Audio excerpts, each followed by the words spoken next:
Alright guys, in today's video we're going to run through all the 9mm subsonic ammo I have, and starting with Federal 147s, Magtech 147s, Winchester 147s, Federal Syntech 150s, SMB 150s, PPU 158s, and then we'll end with Fiocchi 158 subsonic. So let's run this through my M9a4 and see how it does. Alright guys, we got all that subsonic ammo loaded up in the mag. We are going to start off with some just regular full power Fiocchi 1200 feet per second, and then we'll get right into the subsonic stuff.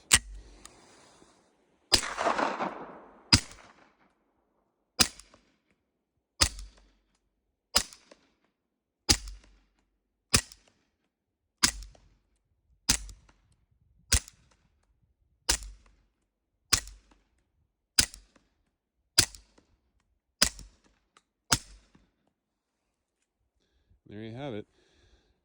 To be honest, from my ear, all the subsonic stuff sounds exactly the same.